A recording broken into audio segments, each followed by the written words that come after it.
Ibihe byiza nshuti bakunzi ba Goma News Official, twizere ko mumeze neza. Ikaze mu makuru agezweho, ni amakuru turi buze guhera mu gihugu cya Congo. Turaza kubabwira ko Perezida Félix Tshisekedi, perezida nyine wa Congo, yasabwe kwisobanura ku mpamvu z'uko M23 ikomeje kwigarurira ibice byinshi. Nanone kandi muri Congo nyine akaryo gake k'ingabo za FARDC katumye umwe muri bo bahasiga ubuzima mu minembwe. Turabwira n'andi menshi, turabwira ko na Perezida Evariste Ndayishimiye w'u Burundi yanenze abavuga iki gihugu ko kirimo ubukene.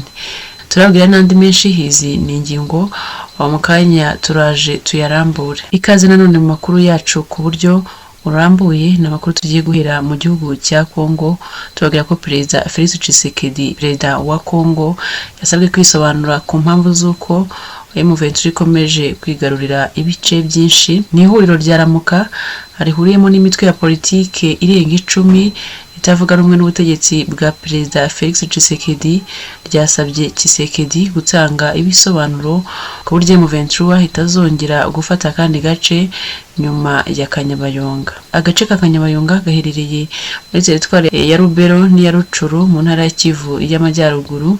Agace k'ingenzi kafashwe na M23 ku mugoroba wo kuwa gatanu tariki 28 z'ukwezi kwa gatandatu 2024, nyuma y'imirwano ikaze yari yahanganishije M23 n'ihuriro ry'ingabo za RDC iminsi ingana n'ukwezi mu nkengero z'aka gace ka Kanyabayonga. Nyuma y'uko M23 ufashe Kanyabayonga, yirukanye kandi ingabo za FARDC n'abambari bayo mu birindiro bikomeye byari ahitwa Kirumba, zihunga zerekeza mu mujyi wa Butembo, wafatwa nk'uwa kabiri ukize muri Kivu y'Amajyaruguru nyuma y'umujyi wa Goma. Ahagana isaha z'umugoroba ku itariki 29 z'ukwezi kwa gatandatu 2024, Tshisekedi yayoboye inama y'ingabo yahamagajwe igitaraganya, iganirirwamo uburyo leta yakwisubiza Kanyabayonga n'ibindi bice byafashwe na M23. Nyuma yaho Chirombo, umukuru w'igihugu cya Repubulika ya Demokarasi ya Congo, nyine yasezeranyije abaturage ko azakora ibishoboka byose abarwanyi bagakurwa muri ibi bice. Niwe umuvugizi wa Ramuka Presse Penge Azira, aho yatangaje ko Tshisekedi akwiye gusobanura imigambi afite yo kwambura M23 ibice imaze kwigarurira niyo yo kubuza uyu mutwe gufata ibindi bice. Yagize ati, ihuriro Ramuka rirasaba bwana Perezida Félix Tshisekedi ibisobanuro kugira ngo atubwire ibyo ari gukorera uburasirazuba bwa RDC yateganya kugira ngo ibyabaye bitazasubira ukundi. Epenge yatangaje kandi ko leta ya Kinshasa ifite inshingano yo kurinda umutekano w'abaturage kugira ngo bakore ibikorwa abakesha imibereho n'iterambere, bajya kumwe mu nkokora n'imitwe irimo ADF ikomoka muri Uganda ndetse na FDLR irwanya leta ya Kigali. Yagize ati, abaturage bashaka kujya mu mirima, ariko icyo bashaka nuko bahabwa icyizere ko batazakatwa amajosi cyangwa ngo babagwe na IDF ndetse na FDLR. Kanyabayonga yatumye abategetsi benshi bo muri Congo wabajobangana. Ni agace k'ingenzi cyane kuko gafatwa nk'amasangano y'ubucuruzi bwo mu ntara ya Kivu y'Amajyaruguru, kiyongere ku tundi twafashwe na M23 turi mu mujyi wa Bunagana n'agace ka Rubaya gakungahaye ku mabuye y'agaciro ya Coltan. Yandi makuru none, akaryo gake k'ingabo za FARDC katumye umwe muri bo ahasiga ubuzima mu minembwe. Ingabo za Repubulika ya Demokarasi ya Congo zarasanye umwe muri bo ahasiga ubuzima. Ibi byabereye mu minembwe mu misozi miremire y'Umurenge mu ntara ya Kivu y'Amajyepfo, nk'uko amakuru y'abariyo abivuga. Bavuze ko mu kanya gato gashize ko kuri uyu wa mbere tariki ya mbere Nyakanga 2024, ingabo za FARDC zeruka kugera mu minembwe zisimbuye izo muri brigade ya 12, zazamutse mu irango rya Runundu zivuye muri centre ya Madegu, zirasa amasasu menshi harimo n'ibibombo. Bw'amahirwe make umwe wabo aza kuraswa isasu riramukomeretsa cyane, hajyanwa mu bitaro, gusa byarangiye apfuye. Ubu butumwa bugira buti, muri Runundu abasirikare ba FARDC barasanye cyane bateye ibibombo bakomeretsa umwe muri bo, baje kumumanukana ku bitaro bya Madegu, gusa akihagera yahise ashiramo umwuka w'abazima. Abasirikare bageze mu Minembwe mu ntangiriro z'icyumweru dusoje, aho ndetse bari basanzwe mu Minembwe bahavuye kuri iki cyumweru cy'ejo hashize.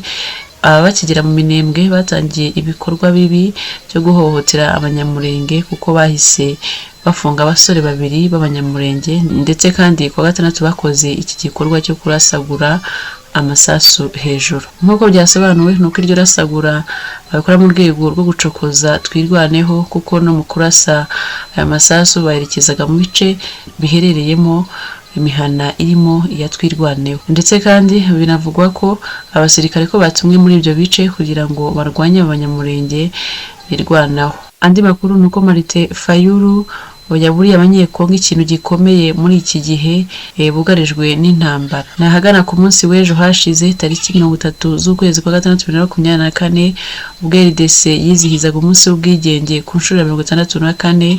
Fayulu, umunyapolitike utavuga rumwe n'ubutegetsi bwa Perezida Felix Tshisekedi, yavuze ko atumva ukuntu Tshisekedi akora ingendo nyinshi mu mahanga ariko ntasura abaturage bo mu burasirazuba bw'iki gihugu. Ubwo yafataga ijambo, Martin Fayulu yagize ati, mu kwirengagiza bikabije ibyo akwiye kwibandaho, Bwana Felix Tshisekedi yahisemo kwikorera siporo ajya mu bihugu by'amahanga, akora ingendo zidafite umumaro hirya no hino ku isi.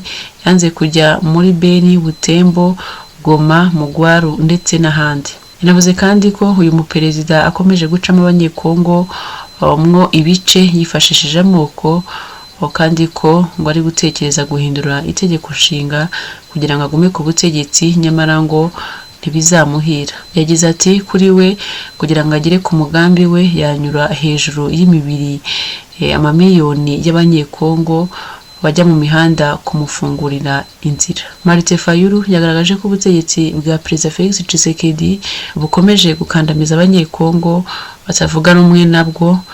Hano yatanze urugero ku bafungiwe ubusa kandi bazira politike barimo Mukebanyi, Gloria Senga, Robert Bunda ndetse n'abandi. Andi makuru nuko umukuru w'igihugu Evariste Ndayishimiye yemeje ko iki gihugu cy'u Burundi kidakennye ngo kuko gifite umutungo kamere ngo umuntu yaheraho akagira icyo akora.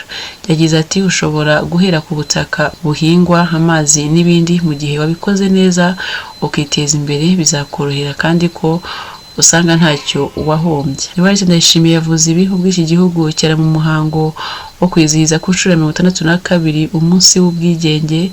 Mu ijambo rye yagize ati, mbabazwa n'abantu banduza igihugu cyacu iyo bavuga ko igihugu gikennye mu gihe umwero uri ku rugero rushimishije, birambabaza cyane. Nta nzara iri ku butaka bw'u Burundi, iki gihugu kiratunze. Evariste Ndayishimiye yasobanuriye imbaga y'abarundi benshi bari bitabiriye kuri uyu munsi mukuru iki gihugu cyaboneyeho ubwigenge, avuga ko nubwo hari abatarahishurirwa ubutunzi buri ku butaka bw'u Burundi, ariko ko hari abamaze gufunguka amaso kandi ko babona ibyiza byinshi n'ubutunzi iki gihugu gitunze, aho yaje no kubashimira kuba barahawe umugisha wo kumenya ibyo.